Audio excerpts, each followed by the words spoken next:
Hello, everybody, and welcome to Michael's Record Collection, episode number 22. I'm very happy to have with me from the Playlist Wars podcast. Gomez is with me. Gomez, how you doing? Good, good. How you doing, Michael? Thank you for inviting me on the show tonight. I'm really excited. I can't wait to start discussing everything here tonight. Yeah, it's I think one of the things that I've found this year, and I'm always looking for interesting podcasts, and I think that you guys have a really interesting one. Playlist Wars is another way that I think people can think about their record collection in a little different way. What you guys do is you guys typically will have a third person that's you and Brian Colburn, and you have a guest on. It's usually another podcaster or a musician or somebody, and Mhm. all three of you will have either a theme or a band, and you will create a 10 song playlist, and then you will have your listeners vote on who got it right.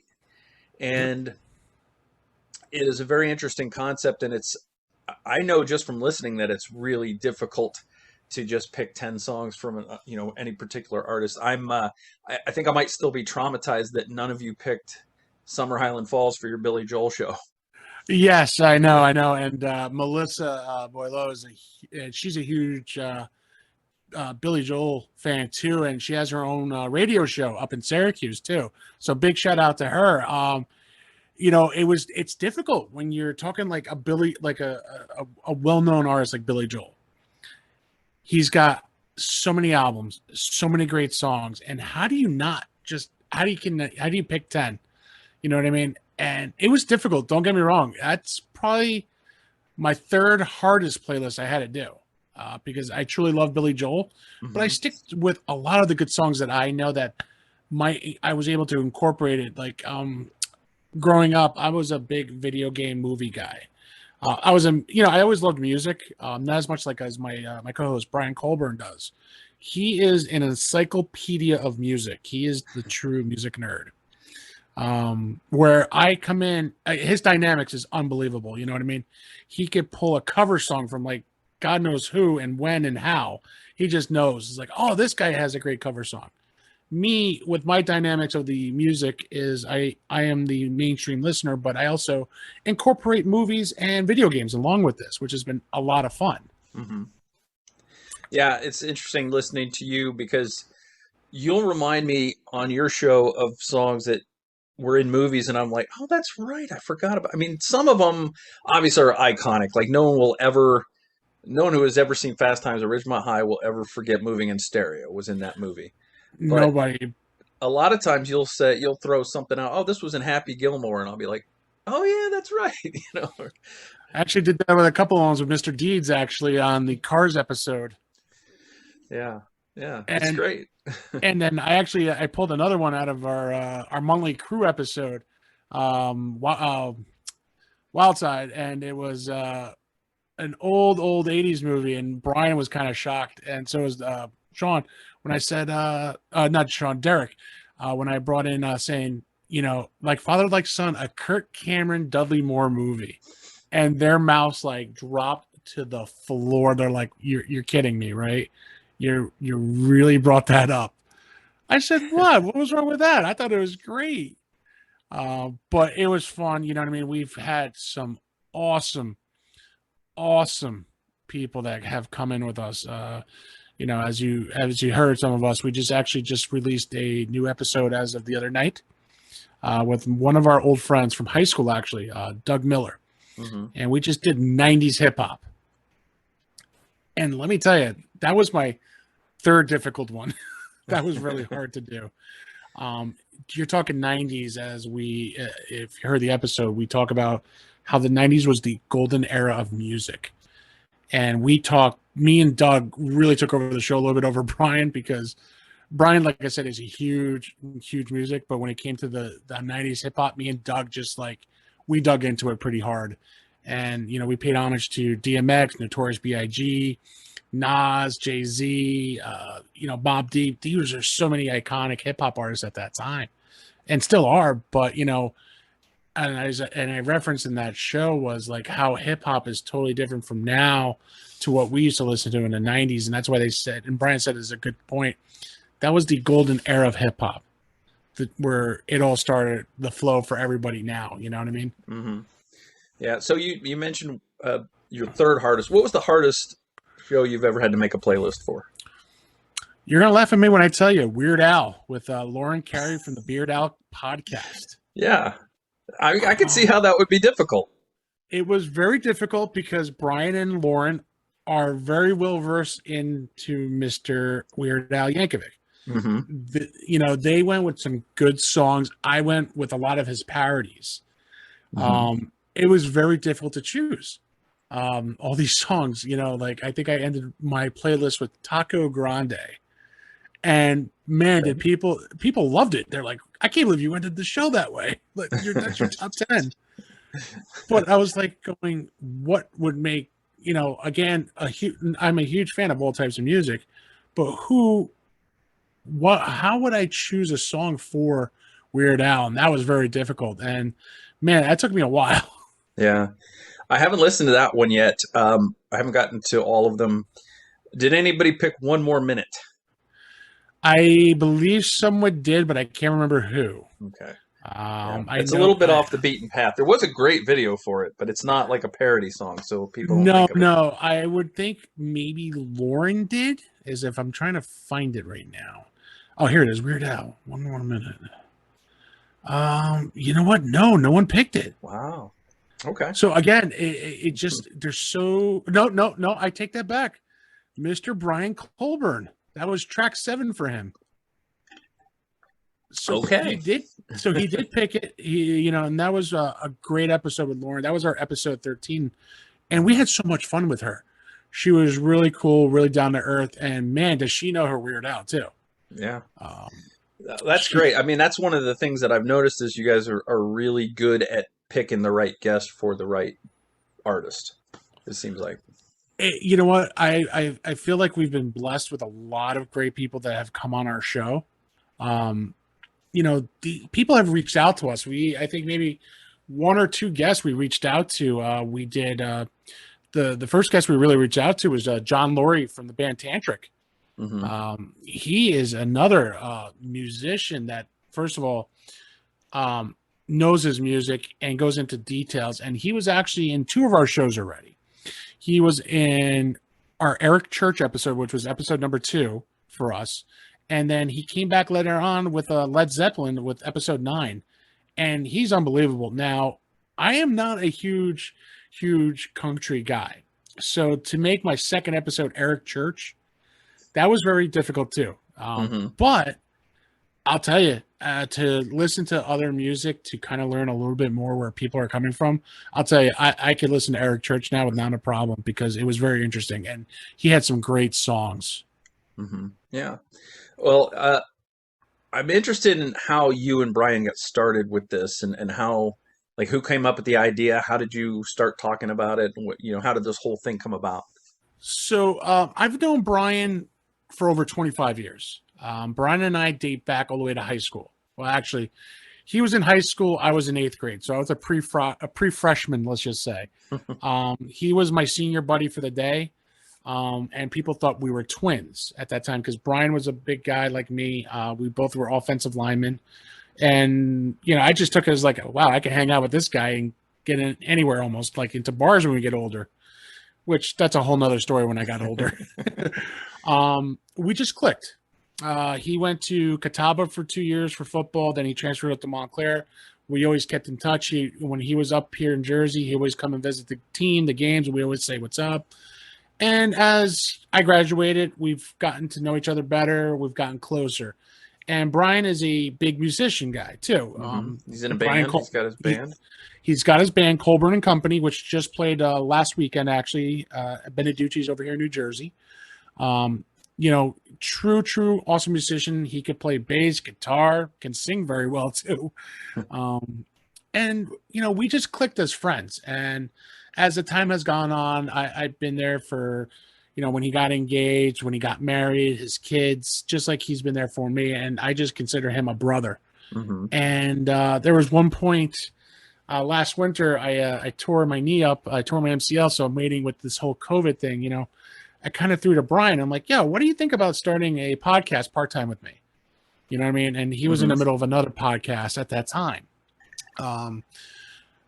As the time, got older, and he's like, I love the idea of maybe working with you on something. And Brian came up with the idea with Playlist Wars.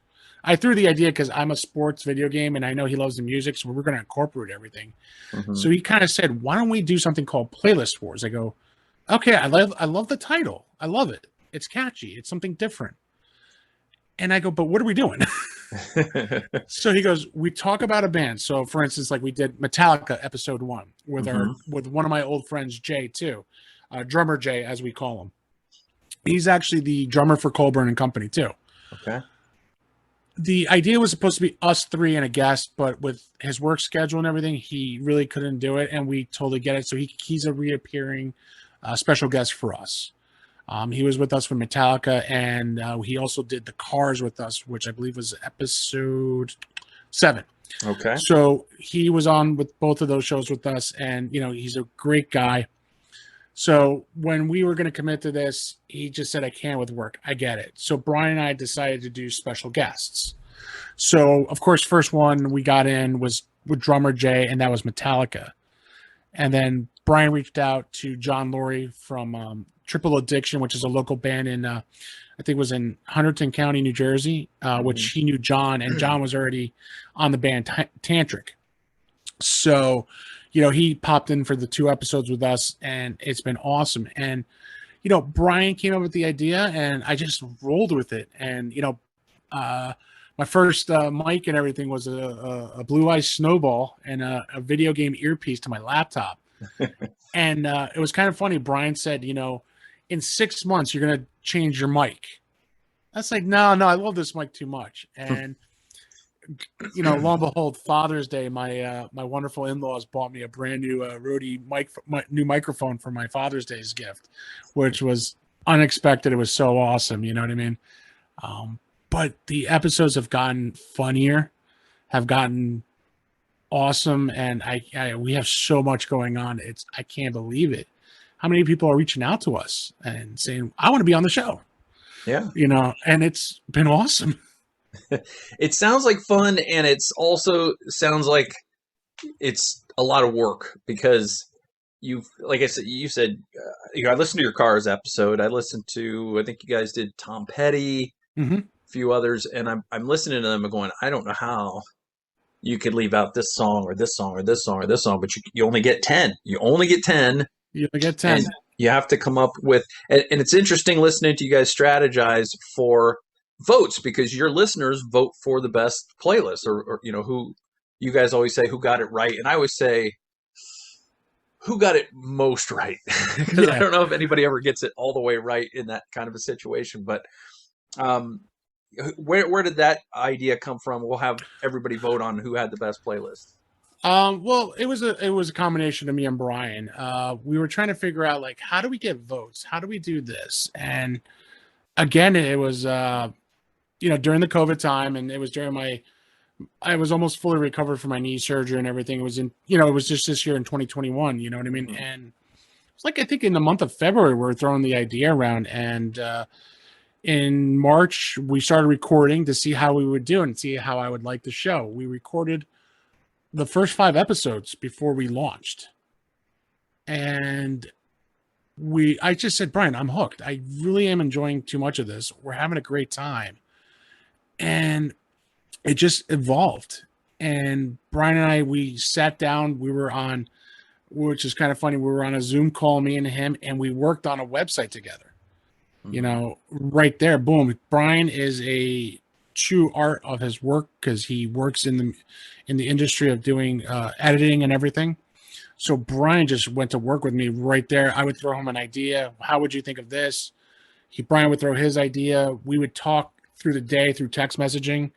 Call each other once in a while, say, hey, what do you think of this? And it just came together. And that's something I love what we did. I mean, we're still a very green podcast. Yeah. And it's just amazing the attention. And I can't thank everybody on Twitter. It's like the cool podcast family. Everyone helps out each other. And I haven't met really anybody through Twitter, but I mean, through the show, through tweeting, I've met a lot of great people so far. Yeah, it is a good community. It's a good bunch of people out there.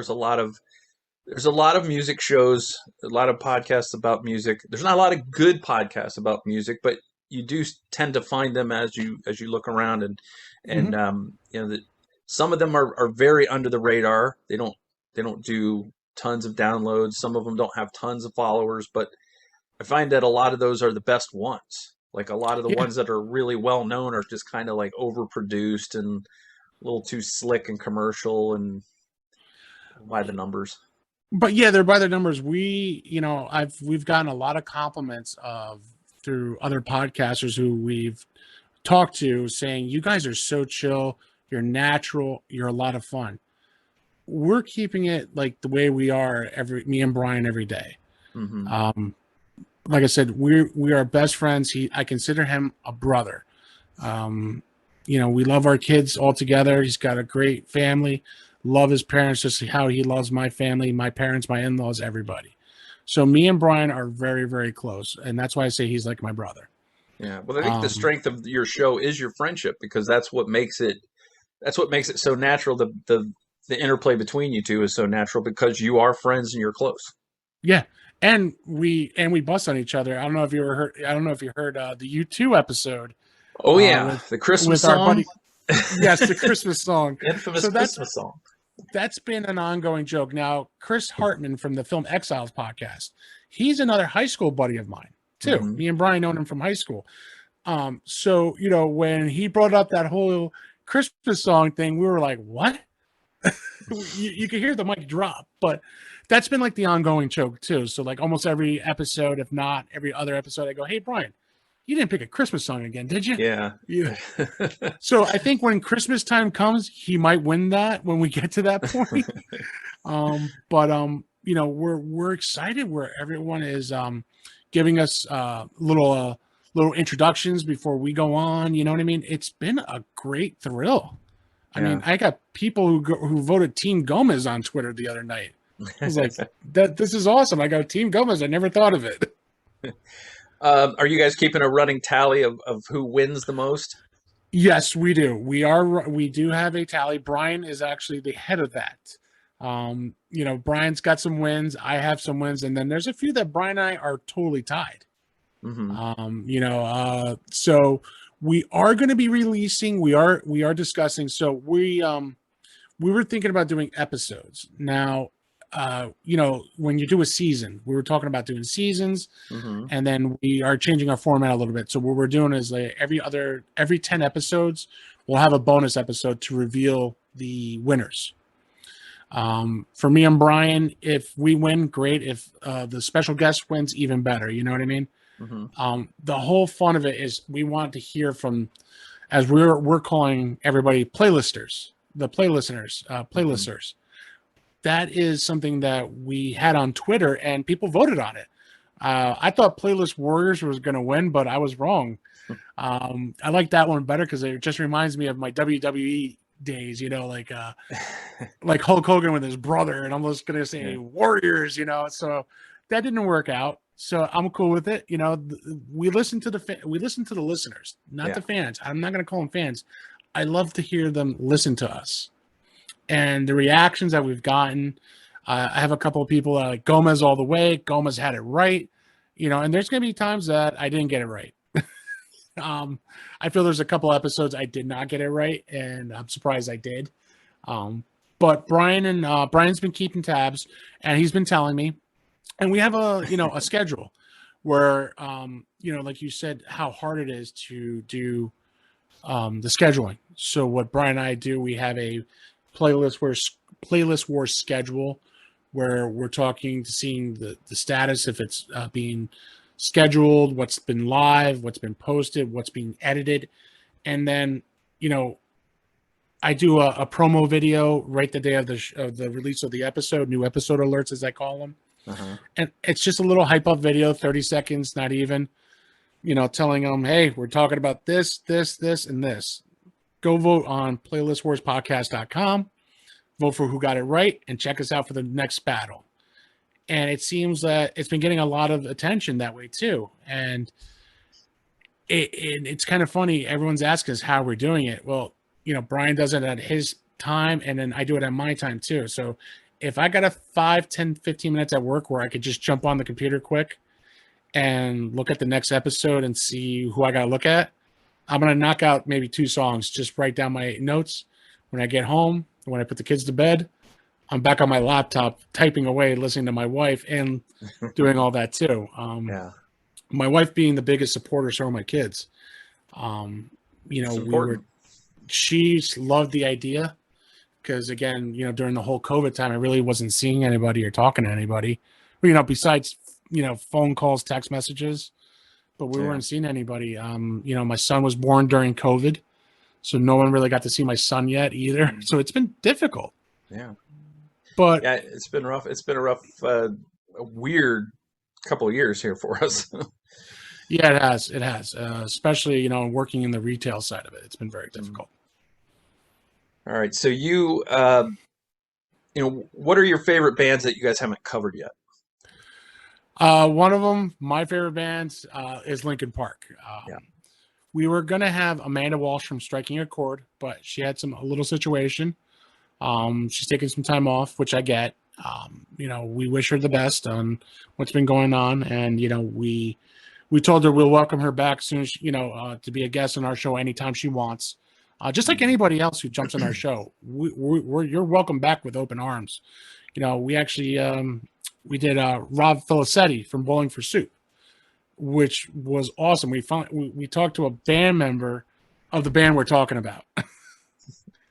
Yeah, that was an interesting show because you're doing a top 10 list, each of you, for a band, and one of the guys in the band is right there with you. Yeah, and that was actually a lot of fun. So, and that's been the great part of it. Having John Laurie from Tantric Triple Addiction, having Rob Felicetti from Bowling for Soup. I mean, we've had some great people. Melissa Boileau, the huge Billy Joel fan from Songs from the Attic podcast.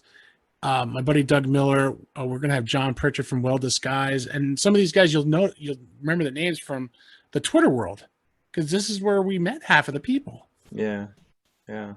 I mean, it's a really good concept. I've enjoyed it, and like I said, I think it gives people a chance to really think about their record collections in a different way, a new way, because they're, you sort of provoke that thought of like, what would what would I pick if I were on the show? And then it really makes you go back and revisit those albums and you go back and listen to them. Cause I always think I'll probably do terribly in the voting because I'm a deep cut guy. I'm usually the guy who's sick of the hits. I know Brian always brings up that wasn't even a single. And I'm like, well, that's kind of okay. It's okay that it wasn't a single. It's perfectly fine, but Yeah. he's gotten good votes for it, though. Yeah, yeah. I mean, there's some episodes. I think there was, I think Brian is leading the Metallica episode, which I was kind of surprised. But then again, it goes upon what people love to hear. Yeah. Everyone's different when it comes to that. Yeah, music is certainly subjective, and like I said, you guys, I think it's good. You guys each have your own sort of methodology when you go in of how you're going to attack the top 10 list, especially when it's a guest or an artist that's got an expansive catalog. You have to go in with a little bit of a strategy, and so it's not just let me pick my 10 favorite songs, although sometimes it is just about picking your 10 favorite songs. Sometimes it's about strategy. It's like I have to pick some songs from the popular albums, but I also want to cover the entire catalog. And sometimes you don't cover the entire catalog. You stick with like a 4 or 5 album arc because that's when they were really good. Yeah. And sometimes you go with the hits. Sometimes you try to dig a little deeper and try to get the votes from the super fans that are more willing to vote for songs that weren't as played on the radio as much. So there's all kinds of stuff going on. And then meanwhile, you've got a guest who comes in, and a lot of times they have an expertise and they've heard the songs millions of times, and they're just ready to give you what they think. And a lot of times it's really personal. A lot of times it's, my dad used to sing me this song, so I've got to include it in my 10. And right. I was like, really? That's kind of a real deep cut, but yeah, everybody's got their own stuff. Actually, you too was a great example for me. Beautiful Day. I ended that my track list on that episode with Beautiful Day because that was the montage for me and my wife's wedding day. Hmm. Yeah, And yeah, I because remember that. That's right. and it was kind of funny. We got married in July, and you know how it is in the summer. It's always hot and Mm. humid, especially in New Jersey. But our day of our wedding, it turned out to be the most perfect, beautiful day you could ever expect it. Low humidity in the 80s, wasn't sweating, couldn't ask for a much better day. That's the best way. And I was so happy that my wife Laura and I picked that song for the montage, and it was just you couldn't ask for a better day though. Yeah. So that song meant a lot to me too, and I know there was a couple songs for Chris that meant a lot for him too. Did I hear on one of your shows that you mentioned that either I remember if it was you or Brian, but I thought it was you. Said you're from Bergen County. I was from Bergen County. Okay. Yes, that was well. We both were. Brian used to live in a town called Wallington. I used to live in Rutherford. Okay. I So, was actually born in Middlesex, New Jersey. My grandparents, we used to visit all the time, lived in Waldwick. okay, up North Bergen County, as I call Yeah. it. So that's a small world. Yeah. It's funny. I think that most of the podcasters I listen to are from New Jersey or New York or New York City or Long Island.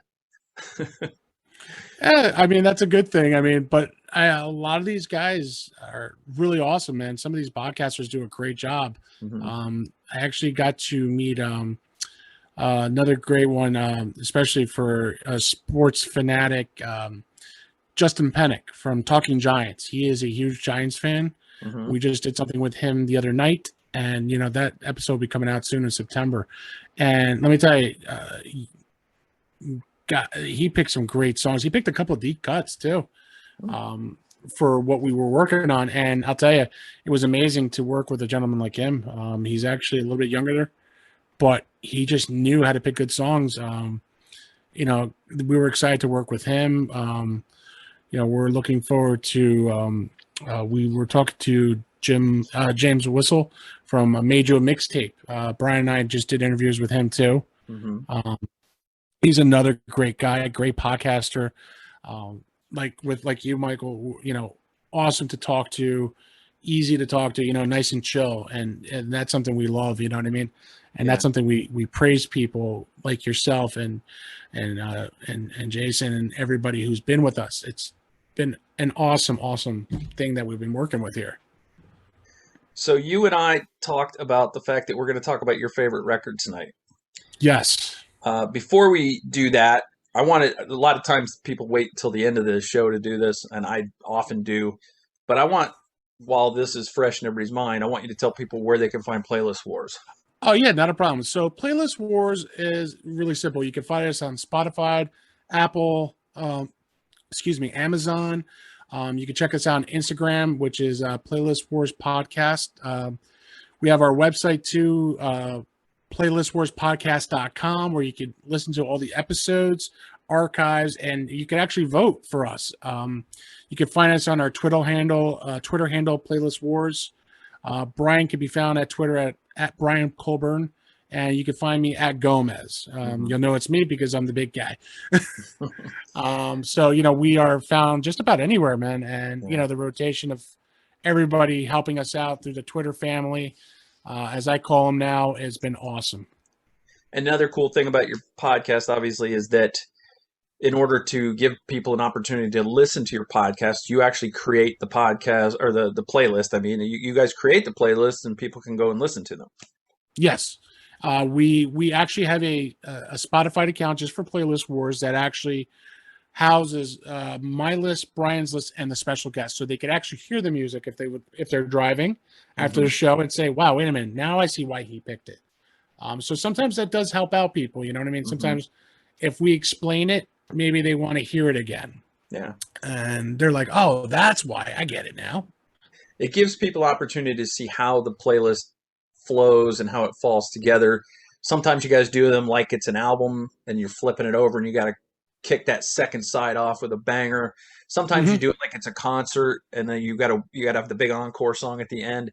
It's really interesting, but it gives people a chance to hear them, especially if you guys go with a deep cut.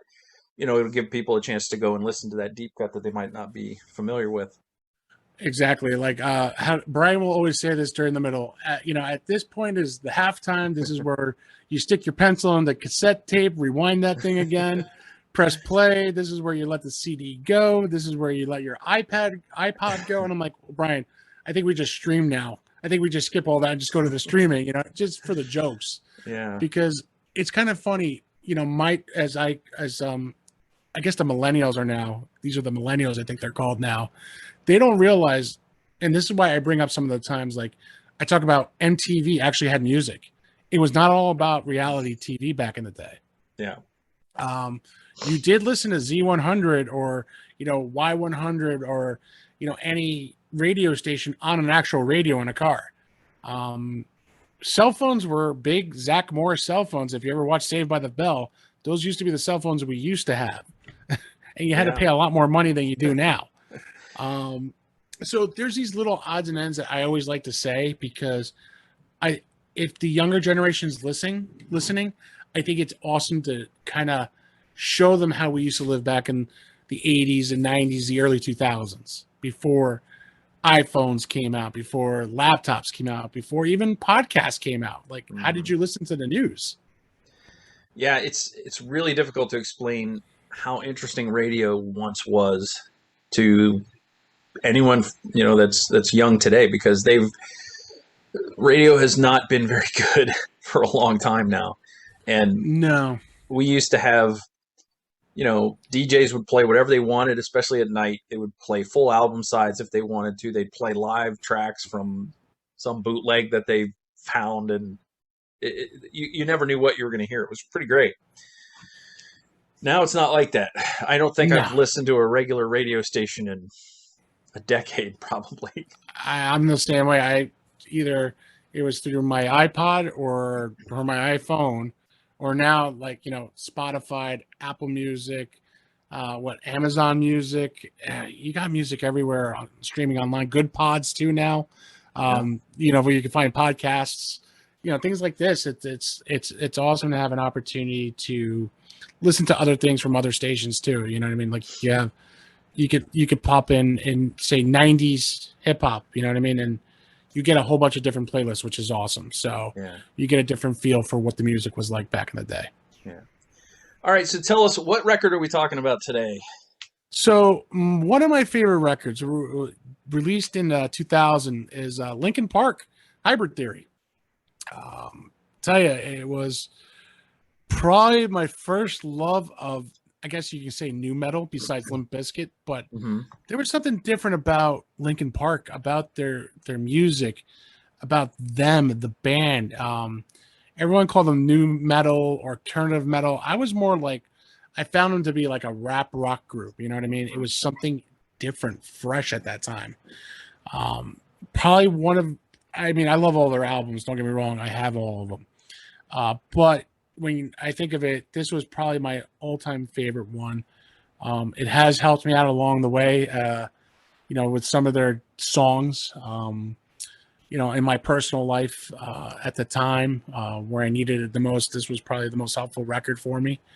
And it was probably, if I remember correctly, I think it was the best-selling debut album since Guns N' Roses' Appetite for Destruction, 1987.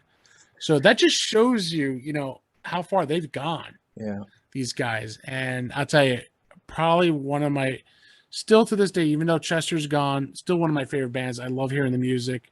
Matter of fact, in today's huge storm that we had leaving work, I was actually blasting Linkin Park on my way home just because, just needed it to wake up because we had a huge rainstorm that came out of nowhere today, and it was pretty powerful, flooding everywhere. So it took me a while to get home. So I pretty much heard the whole album coming home today. So it was great. You know what I mean? I live in Florida, so I'm well aware of how quickly a thunderstorm can move in. But I'm going to throw you a curveball, because you actually just threw me a curveball, because when we talked about this, you told me that Meteora was the album that you wanted to talk about.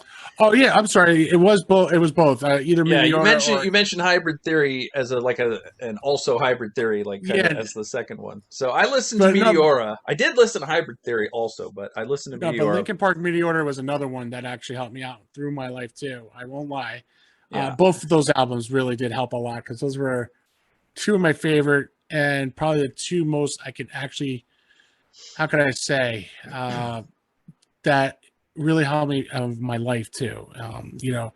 It was 3 years later actually that the album came out in 2003, hmm and this one actually between this and I think it was I think some songs from Hybrid Theory is when they did an awesome mix with Jay-Z in the Collision Course album a year later.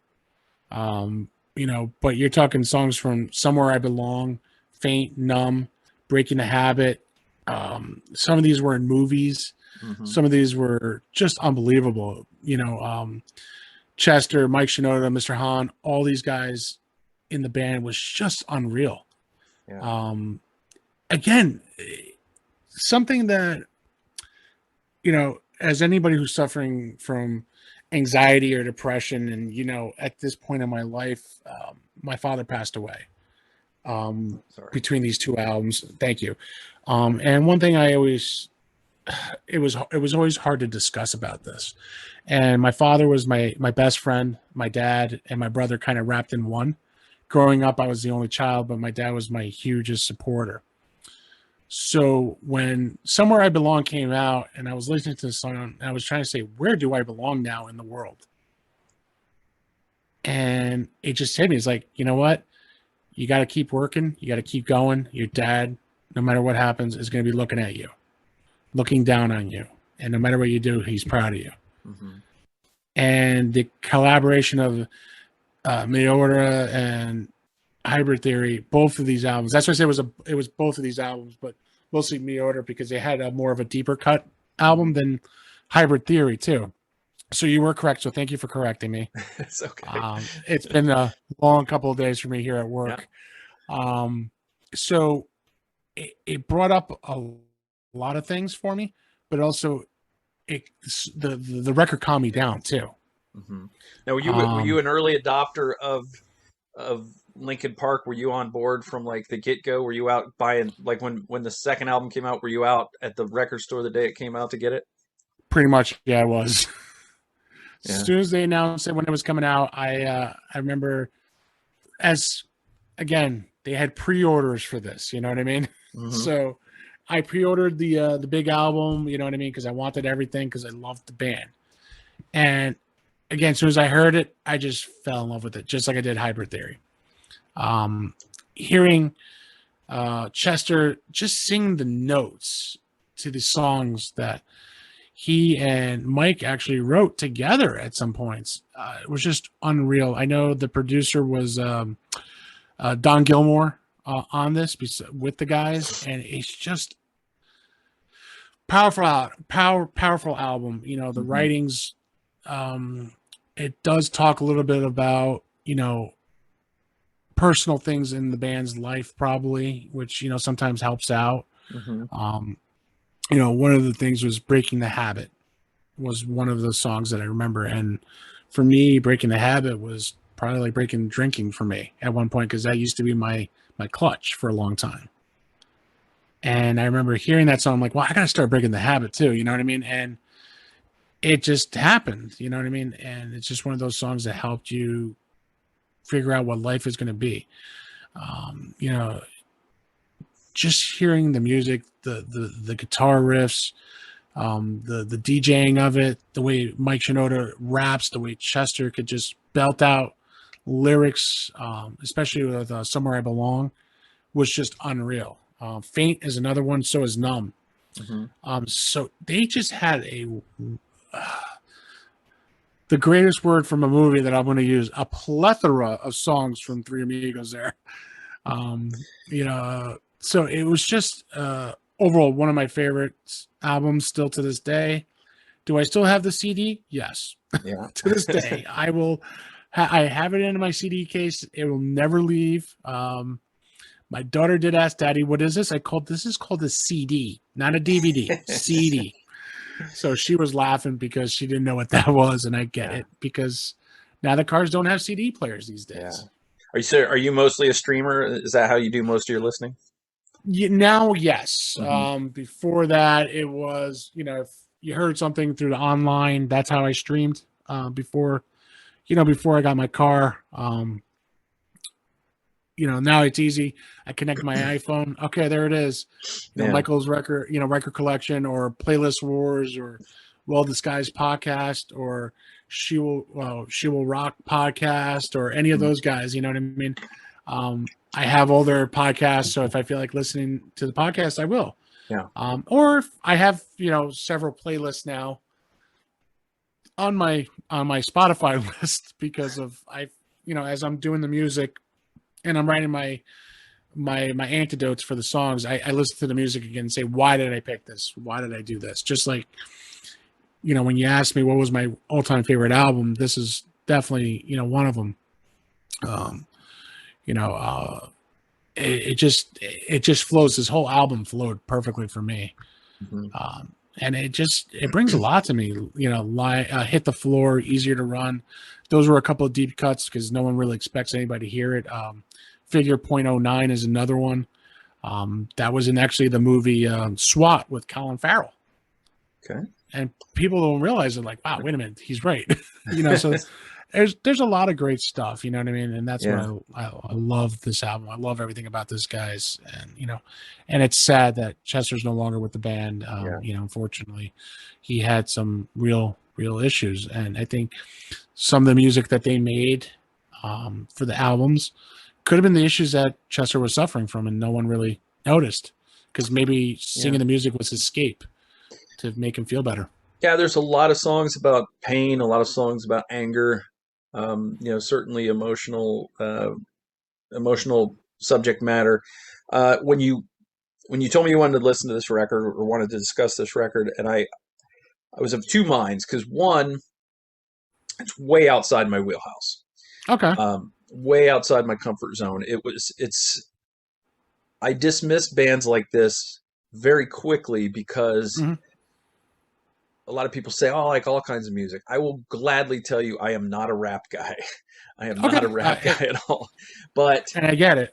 at the same time, I was interested to go back and explore and see what it was that was good about it and find out what it was that made this a popular band and why so many people liked it. Because, I'd like to at least understand music. I don't want to just like crap on it for no reason. I want to like let me get into it and figure out what it is I like about it, what I don't like Mhm. about it, and then I have some kind of a basis of understanding. I can at least discuss it. So let's get into it a little bit. This is an album that starts off with like a little 13-second intro track called Forward. Just some kind of metallic industrial noises, kind of not really sure what it is or represents. I didn't really look that deeply into it. It ends with the sound of breaking glass and then just kind of goes right into the first proper track, Don't Stay. So Right. what does that first track say to you? What do you think the guys are going for there? I mean, from when I heard the song "Don't Stay," it just feels like they were trying to figure out what is going on with them, maybe, and maybe there's something going on with a band member, because it says "Don't stay, just don't remember me." I think it was part of the lyric, and it was just one of those songs that it could stick with you a little bit because you Mm-hmm. don't know what people are going through.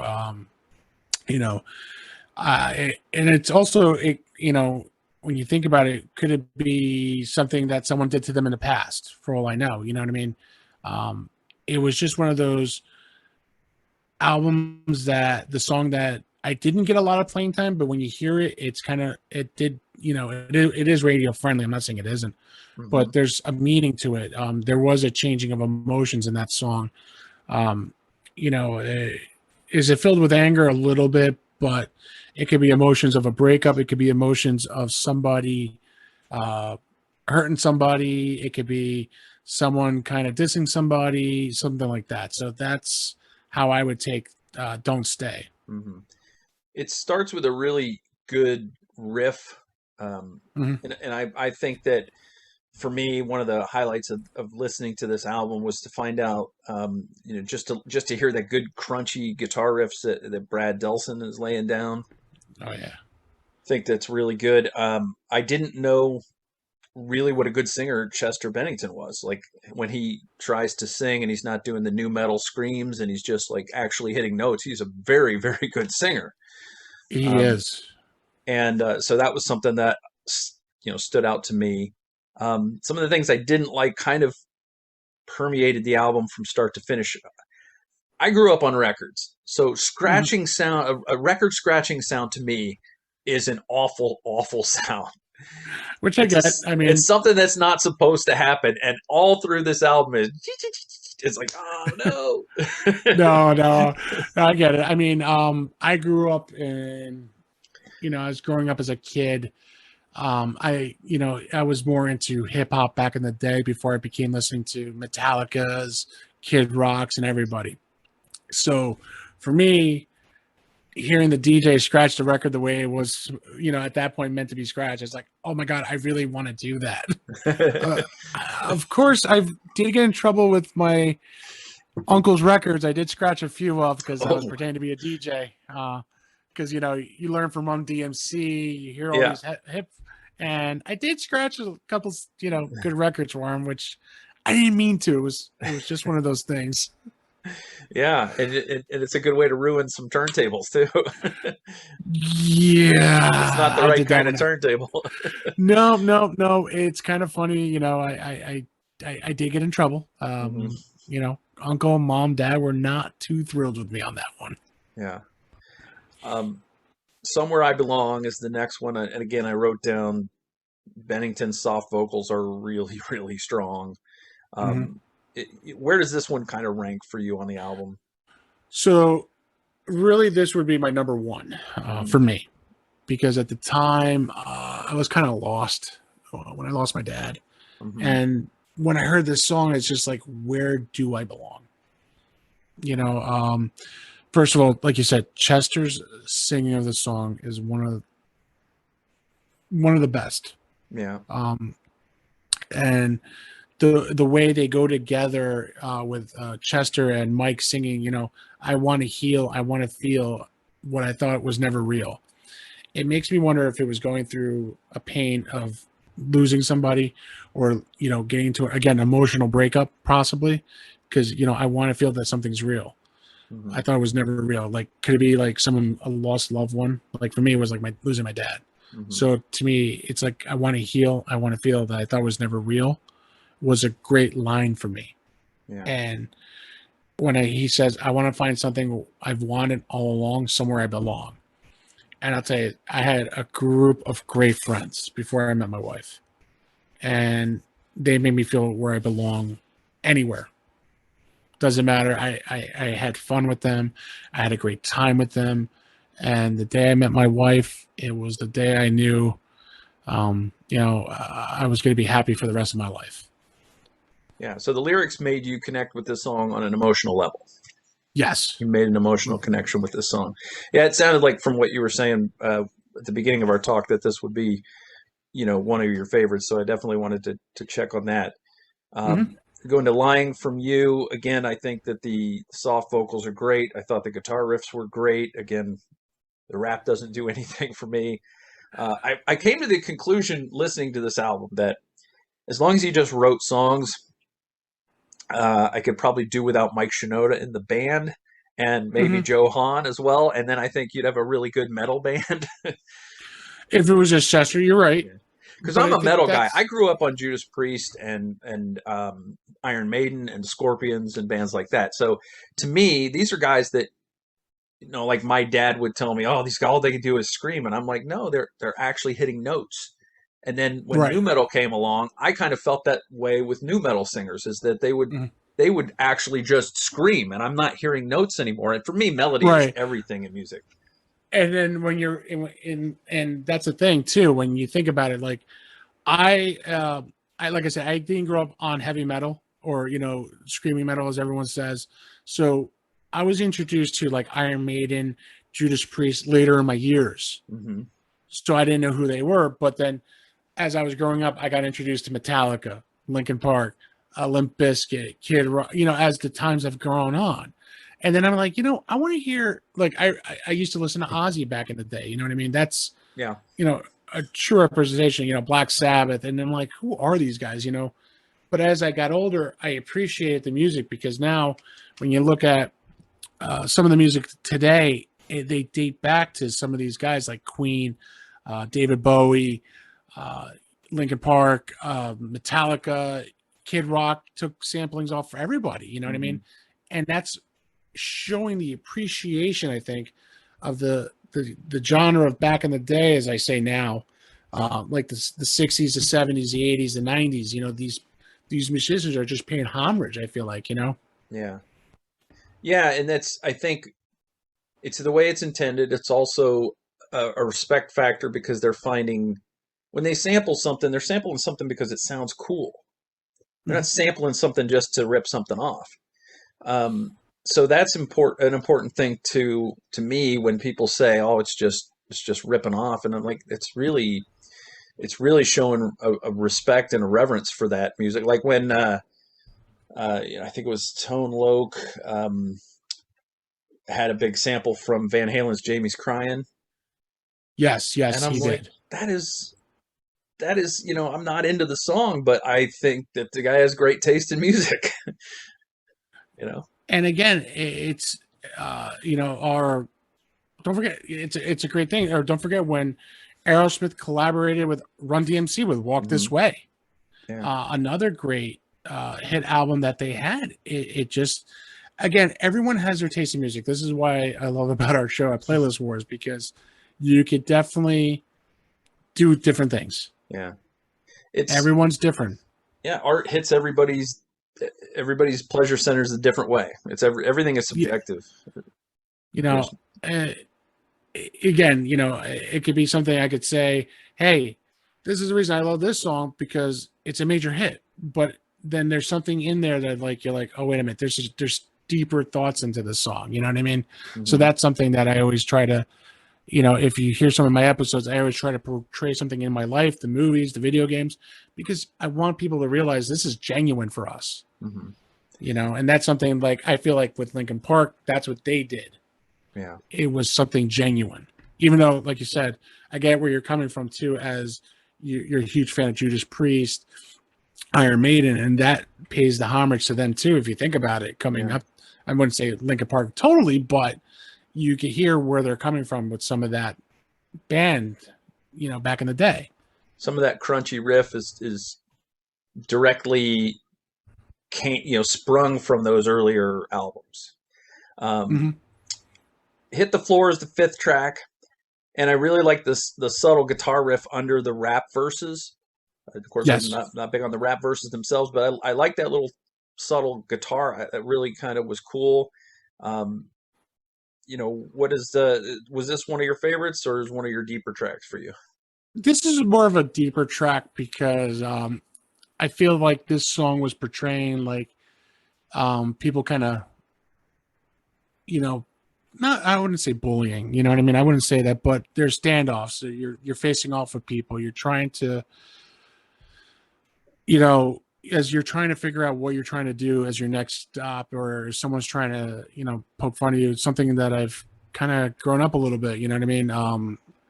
Being a big guy, being a lot of things, and it's one of those songs I feel was a good deep cut, and it's just the way.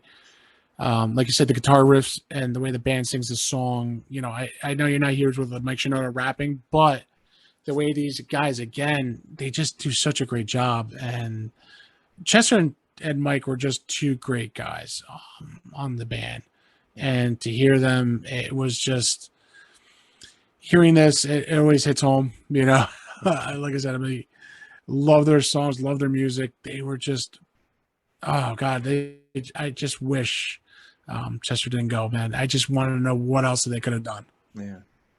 I would say that one of the things I did have an appreciation for listening to this is that there was so much care and so much attention to detail paid to alternating the vocals, or even at times Chester singing like a high, almost harmony over the back behind the rap, Hmm. which was interesting. Again, I don't dissect rap very often, so to me that was an impressive part of this album.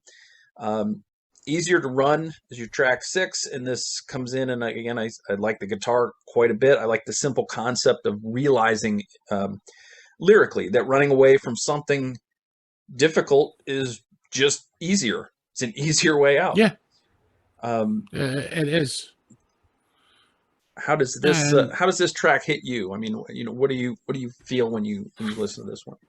so again, for anybody who's gone through a lot of stuff, depression, anxiety, loss of somebody or loss of something, or you just mentally, and I mean this not to put anybody down or anybody, I suffered for some things too, growing up and, being bullied and everything. But in the song, it does say it, running away, it just makes it easier, easier to run, run from your problems, run from everything. But at the end of the day, you're going to have to face them all. Mm-hmm. I think one of the excuse me, one of the lyrics, it says it's easier to run, replacing this pain with something numb. So that could be like, hey, I'm gonna go run away and go drink something or go do Yeah. something, and it's easier to go. But then when it's all done, you're gonna be alone and facing the pain, Yeah, and it that's doesn't solve something the that problem. it's not going to solve your problem. Yeah. You have to face your problems straight up, Mm-hmm. and it's just one of those songs that, again, Mike and Chester do such a great job, and it's just another great song that it just flows with the album the way it's going from number 2 on. Of course, number 1 is just one of those, like you said, 13-second intro, but Yeah, when yeah, you're listening to the album, yeah. you're going, wow, that is really good. And I just, again, lyrically, I'm a lyrics guy too. I really like the Mm-hmm. idea of just waking up to the fact that you realize that running away is the easier move, and that's an important step in dealing with the problem. Mm-hmm. Um, Again, I'm not big on the if I could change, I would take back the pain. I would, it's like I'm not a rap guy. I'm a melody guy, and I think that's probably why Right, I don't bond with rap because rap is rhythm, and I'm a right. melody guy. So that's what hits my sweet spot. But again, I'm finding things to appreciate in all these songs, and it's a little bit surprising to me because again, this is a band outside my comfort zone, and I Mm-hmm. appreciate the fact that you picked one that was outside my comfort zone. I mean, if you would have said, I don't know, let's talk about Genesis, Abacab, I'd have been like, okay, I don't even have to listen to that one. I know that one like the back of my hand. You know that one, and that would be like, wow, wait a minute, I don't know this one very well, but I better Yeah. listen to it.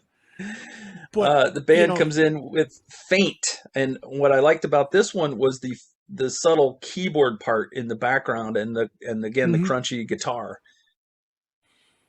And again, the lyrics. It's funny. Who's playing the keyboard on that? You're gonna laugh when I tell you this. Mike Well, this Shinoda. was yeah. I was going to say Mike Shinoda did some keyboards, a lot of them actually. Tracks 2, 5, 6, 8 through 10 and 12.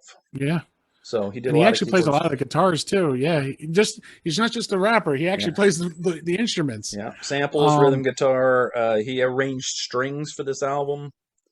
mhm. So yeah, uh, I mean, talented guy. Another one, very talented. I mean, he's been in a couple other music songs, and I mean, I think his course of being the hip hop guy and Chester's more of the rocker. You know what I mean? It just for some reason this is the one band I could say that could pull it off. Mhm. Truly to a true testament. I mean, Limp Bizkit. Again, Fred Durst did a good job, but he just wasn't Linkin Park either. Yeah. He tried pulling his own. I mean, he did a great job. Don't get me wrong. He has great songs out there. I mean, as he's getting older, he's a little bit more seasoned. But like a song like "Rollin'," he goes with a rapping, but he goes with a rock issue with a rock theme too. His voice doesn't change as much as I feel like with these two changed a lot. You can get into it. You go from that hip hop kind of thing to the rocker, and you're like, wow, this actually works very well for both of them. Hmm. Faint sounded like it was one of the songs that you mentioned at the top. Was one of your favorites on the album also? Yes, it was. Faint was one of those songs that I truly liked. A lot of it has to do with the lyrics because I don't know why it just sounded for me in my head lyrically was one of my favorites because I could sing it and probably one of the easier ones I could do on karaoke if I did.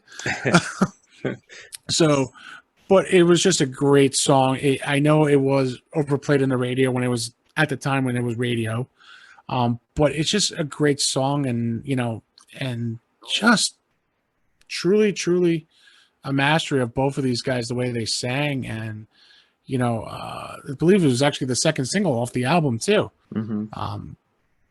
But again, it's a great, great tune. They did a lot of great stuff to it. I know it was in the top Hot 100. I think it was like it was on the top 100 for like 37 weeks on a chart. It was huge all over the world. They were selling out concerts with this song, big time. And it just shows you how far in 2 albums this band has come from. Figure .09 is another song you mentioned at the top. When we started to talk about the album, what is this? How does this song hit you? What is it? What does it mean to you? So, something about the song, the way it starts off, the drums, the beats. I don't know. This song just makes me want to kind of shake my ass a little bit. Excuse my language. It makes me want to dance a little bit. You know what I mean? But it's not like a true dance song. It's just one of those songs that you hear it, you know it, you're like, yes, I love it. Keep singing. You know what I mean? Again, it's one of those songs that you hear the lyrics, you're going, wow, what is up? One of it is, and now you become part of me. You always be there, be right there. You become a part of me. You always be my fear. So again, it's talking about fear. It's talking about something that's going on. But for some reason, it's the way they sing it with this rock. It almost had like a heavy rock song to it. So again, truly an art of the song that these guys did, and truly amazing how they could both sing it and pull it off. Mm-hmm. So we go from there into Breaking the Habit. Again, I think a nice subtle bit of guitar work here. And also for the first time, I actually wrote down and made a note about the drums, because I think a lot of times the drumming and the bass work on this album gets a little bit buried behind, the flashier guitar work and the vocals and the rapping and the production work, and sampling and all of that kind of stuff somewhat casts a shadow over the rhythm section here. But I think here it comes to the forefront a little bit more. It does. Another great song, Breaking the Habit. I know the song was about a tendency of hurting somebody or themselves mentally, you know what I mean? So it's getting into your own head, pretty much. Like some people have like regrets or something. And you think you're in your own room and you're safe, and something flicks again, you know what I mean? So it was, I think this was a song that someone was trying to cry for help. It definitely showed how music has helped their fans with low self-esteem, trauma, anything that connects the band to them. And I think that's what they were going for. Like, here, we're going to give you great music. You're not the only one that's suffering. We are too. This is something we want to give to the fans or to the listeners. You know what I mean? And I think that's what connected their fan base to Linkin Park a lot too. And that was probably a lot for me too. Mm-hmm.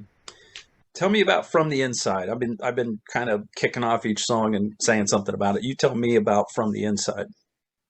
So From the Inside. Oh man, let's talk about that one. So From the Inside, it's a little bit of a harder rock song again, just like Breaking the Habit. It is definitely, I don't know if I would call it a deep cut, but it was their fourth single off the album. You hear Chester, you hear them singing. It's just, how can I say? It's just, again, it's about life that's happening. These guys they're singing from, I think, past experiences or experience that these guys are doing. You know what I mean? I just feel like the beat to the song, to everything that they do, is just one of those songs that you're like, wow. And that's what that song does for me. It just moves me. And, it just has this beat. I don't know how to explain it, but it's just truly good. So we go from there to Nobody's Listening, the 11th track on the album. This one I thought was extremely relatable lyrically, because I think everybody's been frustrated and angry when they feel like their voice isn't being heard, and that is very much in. I mean, it's not a concept that goes throughout the album, but I think it's a recurring theme in the album, is that I'm angry. I'm not getting out across what I'm trying to get across. People aren't listening to me. Right. I'm hurting. All of these things kind of come out throughout this album. Right. And again, I think Chester had some of the lyrics on this album a little bit more than Mike did. But I think it's also, it could have been a cry for help at the time. Maybe we just don't know what went into these. Yes, it is saying like, hey, what's going on? Why isn't anybody helping me? Why is anybody doing this? It was something different. And, I think there was like a flute in the song too, if I remember correctly, that they kept working on. And it was like a loop in the song. Mm-hmm. And I think Chester gave one of his best performances too on this album. As they say, I thought the whole album was great. Again, and it's just one of those songs again that you're just trying to figure, was he trying to say something to us? Was Chester or Mike even trying to say something to us? Because everyone suffers from something. Yeah, the lyrics are not subtle. I mean, if this was an actual cry for help, then I mean, it was a pretty obvious one, because it's the lyrics are very in your face. They're very much, there's no misinterpreting them. It's like you're not getting it. You're not listening to me. Yeah. Or it could be a fight between friends. Yeah. You never know. Yeah. Well, and your ears are good too, because David Zasloff plays something called the shakuhachi flute on this track. Right. Okay. So I was right. Something was a little different. I just couldn't remember if I was hearing it correctly or it wasn't. Mm-hmm. But again, you have to give it all. When you're listening to these albums, you gotta go like, wow, wait a minute, what is up? And that's something like Brian does very well too. He picks up on those little subtle things very well. Yeah. That's what I love. Yeah, it's cool when you can pick out something that's different. That's I'm always on the lookout for things that are a little bit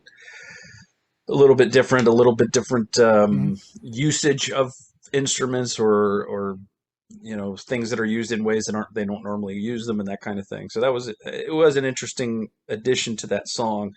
And the songs, some of these songs do have cellos and violas and violins on them.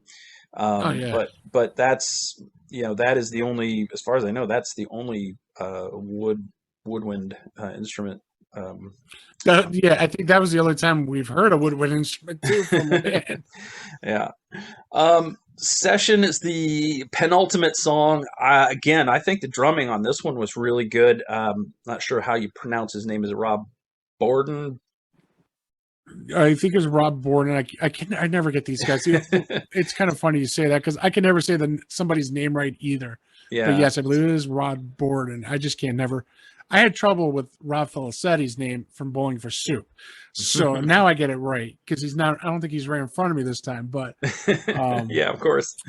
I guess because you're dealing with somebody who's a star. So I might have gotten starstruck, got a little nervous, like, wow, I'm mentioning this guy's name and I messed it up somehow. Yeah. It's interesting, but I like the drumming. I think he really gets a spotlight here. The one note that I did dislike note that I wrote down was the digital glitchy sound in the production. It's like when you're listening to a song streaming and it starts to go a little awry, a little glitcher. I'm like, I'm trained to know that that's a bad sound, so don't put it in my music, kind of thing. Yeah, it's one of those things, unfortunately, that it's not that bad glitch like everyone thinks it is. It's just part of the song that the DJ was putting into it. You know what I mean? I felt like the drum solo was good enough, but added, like you said, that little glitch could kill something. Hmm. But I mean, like I say, no harm, no foul. Yeah. Excuse Oh, me. we end the album in, I think, a fantastic way. A song that I will actually listen to beyond listening to it for this show. "Numb" is the album closer here. My favorite song on the album by a wide margin. Very strong melody line. Great vocals from Bennington.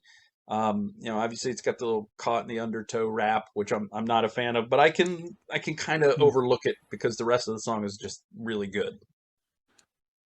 It is truly a great song. Probably my second favorite one. So if I was putting a track list, it would be "Somewhere I Belong" and "Numb" right behind each other. Um, again, Chester's vocals to this song was so unreal. Now, Brian and I, we love watching our YouTube videos. There is a video of this song without the music, and all you're hearing is Chester's voice. Oh, okay. I'll have to look for that. The hair on the back of my neck is standing right now when I say it. How good his voice was. The way he sings the song, it was just unreal. They took everything away from it, and it's just him singing it. And it was the video too, actually, that they did it for. And it was just, I don't know. It was just so powerful hearing that voice without the music. You're gonna be like, wow, that's really, really good and shocking. And yeah, that caught in the undertow, just caught in the undertow. I get it, but I think that's what made this song even better. Even though I get the hip hop of the stuff that you Hmm. not like all the time, but for some reason, probably the best hook in the song too, because every step that I take is another mistake to you. I feel like it was saying like he was try to do something better, but he messed it up again, just like anybody can. You know what I mean? Hmm. Um, Hmm. Another lyric: "I'm holding too tightly, afraid to lose control." Anybody who is pushing close to the edge, I feel like, is like you're holding too tight, and you're, like in the first album, uh, "One Step Closer." That's the best way I could put it. One step closer to the edge, I'm about to break. That's a song lyric from the first album, and I feel like this is the one. This is like the continuation of that song, but in a different version. You know what I mean? Hmm. It's it's not that heavy, but it's not that hard or soft, I guess is the best way to put it. But the melodies, the way they sing it, both of them fits it. And it's just a great song. I was surprised that this ended the album too at the time when it came out. I thought this Hmm. would have been like in the middle tracks, you know what I mean? I didn't think this would end the album. Yeah, I wonder where this song would be if it were pre-CD times, where it was just record or cassette. Where are you going to put that on the album? Um if I was doing a record, I would probably put it on the B side. Just because it's just one of those songs, like when you're comparing to "Somewhere I Belong," "Faint," and all them, Hmm. it just feels like it has this deep cut song to it. It's more of a B-sider, but it gained popularity like crazy though. Hmm. That's the funny thing. So it makes you wonder back in the when records were out, where would it have fallen? Yeah, I don't know where you go with it, because stylistically, I think it probably gets put last on the album because of the tone compared to the tone of the other songs is a little bit different. Hmm. Um, but it was too strong of a track to just leave off and leave till the next album. They had to get that thing out there, and I think it's, again, like, if I get nothing else out of my listens to this album, just in preparation for talking to you about it, I will always be listening to Hmm. that song because it really was a great song. It is. It's true, and a lot of people, like I said, they'll get drawn to that one or they get drawn to another song. But it was a true masterpiece album too for them, being their second album. You know what I mean? It was 3 years later after Hybrid Theory, so a true testament of these guys of where they are or where they were, I should really say. You know, lyrically, at the time, you got to think of how old they were back in the day compared to what they are now. Hmm. You know, what would Mike Shinoda be rapping more, or would he be more like doing more of a melody, not hip hopping? You know what I mean? We don't know, and that's something that question will never be answered. So you look back at this album now. You clearly it still speaks to you because you said it was your favorite record when I asked you what your favorite record was, and so Mhm. clearly it still speaks to you. How often do you listen to it? Do you listen to it every month, every week? A couple of their songs is on my lists. When if I have a Linkin Park list, you know what I mean. Hmm. Yeah. Um, but if I want to listen to the whole album, at least I'm going to say once every month or every other month, I'll be listening to it just because I want to hear the whole thing again. It's just one of those albums again. If I pop it, I mean, well, pop it on my CD player is not the right words. If I hit it on my stream list on Spotify or Amazon or something, I'm going to sit there. I'm going to listen to the whole album without a doubt. Especially when I'm driving, or even at work when there's not many customers coming in, I could just pop it in. I could listen to it, and I'll sing the words to it because I know it. That's how many times I listened to the album. Someone told me stop singing because I can't harmonize with them, and I said, "Listen, I wasn't born to be a singer, but I don't mock your singing either." And they're like, "That's true." I think we were all born to be singers, just not always in front of other people. True. I mean, I've done many a karaoke shows from with Brian. Actually, me and him, like we said, we used to go to karaoke bars back in our day growing up too. And when you follow up as a singer of Brian, who can sing Naughty by Nature's OPP very well without skipping a beat, and then you follow him up with maybe a Stain, It's Been a While, it's like, what are you guys doing? So, or singing, we actually did one of the Linkin Park songs together too, actually, one time, and we were cracking up. I think it was actually Somewhere I Belong too, to go figure. Okay. So Um, we had a lot of fun. We've done a lot of good stuff. this sounds like a stupid question to ask somebody on Playlist Wars, but you're more a playlist guy than an album guy usually?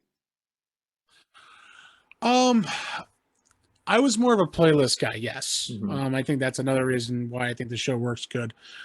But as I'm listening to the songs too, I actually have an appreciation now for listening to the whole album. Um, Now, as I've gotten older, especially like I said, Eric Church was not in my wheelhouse. I Hmm. wasn't a big country guy, but listening to his music and listening to all his albums, I was like, wow, I could really appreciate now the music and the talent and the work that's put into an album. And, either if it's Eric Church, Tom Petty, Metallica, or Linkin Park, or Judas Priest, Anthrax, all these guys, you got to appreciate the time and effort that these guys put into it Hmm. to making a very good album. Yeah. And have albums have flopped? Yes, they have. But if you love that band, you know they didn't make a floppy album. It's just somebody saying that. I never heard. I'd say to now, I don't think I've ever heard a bad album. Okay. Well, I thank you for picking this record because I never would have explored it otherwise. And like I said, there are blind spots in our listening experiences. Everybody has them. When I grew up, Mhm. um, I did not gravitate like all my friends did to a lot of the bands that my friends listened to. They listened to I had friends that liked the Doors and the Rolling Stones and Led Zeppelin, and I just could not be bothered. It was just like, and Bruce Springsteen was another. But as I got into college and I actually expanded my palette a little bit and expanded my mind and opened my mind a little Mhm. bit, I went back and rediscovered them. But there's a lot of those blind spots out there. I've recently connected with the back catalog of Linda Ronstadt, for example. I'd heard the hits, but Okay. I watched the documentary about her, and I'm like, oh, okay, let's explore this because this is a gap in my listening experience. And that's the thing is you have Spotify and you have access to I don't know tens of millions of records and you've never heard, and you just try to quickly do the calculus in your brain and go, I'm not going to live long enough to hear them all. That's really kind of sad. It is. But that's why I think now, as I'm getting older, I'm not a spring chicken anymore. I'm turning 42 this year. And I take the appreciation now listening to the album and saying, wow, I really enjoy it. And I got to appreciate what the artists do for the listeners. As a still semi-young podcast and podcaster, one thing I've learned is to appreciate everything that's there for you, because you don't realize a lot of things anymore. And, like a Tom Petty, I didn't realize a couple other songs that are like, wow, this was really good. But I never heard it on it until I listened to the album. Yeah. There's a lot of them out there. And, Queen was another one we just recently recorded. That's coming out soon for us. And I said, wow, Freddie Mercury had such a great voice back in the day, especially watching the movie. But not just his hits, but listening to other cuts of the album was so refreshing. And I'm like, wow, I didn't realize this man could be so talented in the short time he did everything. And I praise him for that. And I mean, of course, Wayne's World rebooted that career for Bohemian Rhapsody on top of it. Because who would have thought that movie would bring back that song from the 70s or the early 70s? Who would ever thought? And it was such an unlikely hit to begin with, and then to have a resurgence like that was interesting. It was unbelievable. And then all his music was resurgence again. So it just shows a testimony on how people are now listening. It's more than just the words, or it's more than just the list. It's all about the album, and it's what you really take into it. Yeah, I was a little I don't want to say disappointed, but Queen was on the short list of bands that if you ever had me on, I was going to suggest them. So, well, we did, we did do Queen, but we're more than happy if you want to jump on our show. You're more than welcome to come. We're always I think happy. It'd be a blast. Yeah, I think I'll have a blast with Brian and me. We do have some awesome episodes coming up soon. We're going to be recording again. We have, like I said, we just recorded and we just released our 90s hip hop with our buddy Doug Miller. We are going to have some other stuff coming up. Michael, we'd love you to join us in our show at Playlist Wars, definitely. We definitely like to hear what you want to talk about, and let's put our top 10 against you. Okay. You could be the big winner at Playlist Wars. We'll talk offline about it. We'll talk a little bit offline. That way we'll keep this suspense. Yeah, to keep the suspense going. Yeah, but thanks again for the Linkin Park suggestion. Again, like, at least now that I've had time to go back and listen to this album and listen to Hybrid Theory, because I have to get context for the second album by listening to the first album. I just felt like that was just doing a disservice by not listening to the first album. So I have an appreciation for them as a band now, in terms of I understand why people like them. I understand what people see in them, and why they're popular enough that, I mean, I think a couple of their songs may have 1 billion streams. Some of them have, tens of millions. And, I would not have known why had I not had this deep dive. I would have just been like, people have terrible taste. But no, I have a better understanding for who they are now and what they were trying to do.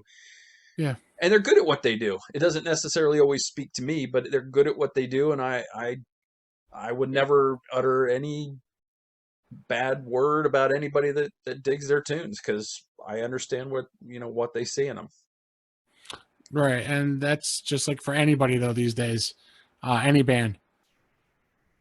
So, but I'm very proud to be on the show with you, man. I can't thank you enough for inviting me on your show too. It was a pleasure and an honor, man. Thank you so much. Where can people find you, Gomez, on social?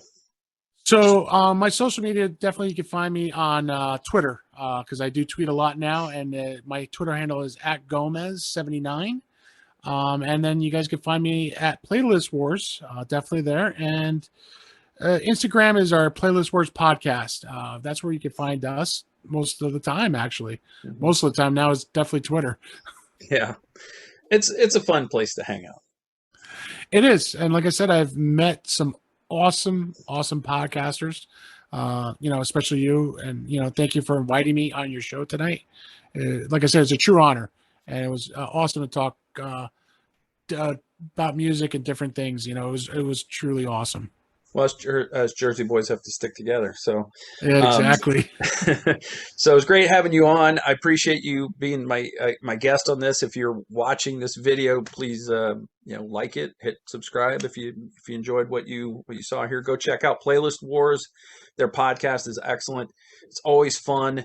You might find yourself yelling at Gomez in the car, or yelling at Brian, or yelling at the guest, saying, just telling them how wrong they are for not picking your song or whatever. But I think that's what's so fun about it, is that you can totally agree with one of you guys, or even all of you guys, when you have a trifecta on one song, and then at the end, when you get to that number 10 and your song isn't on there, then you can get mad. So you can be happy and mad at the same time.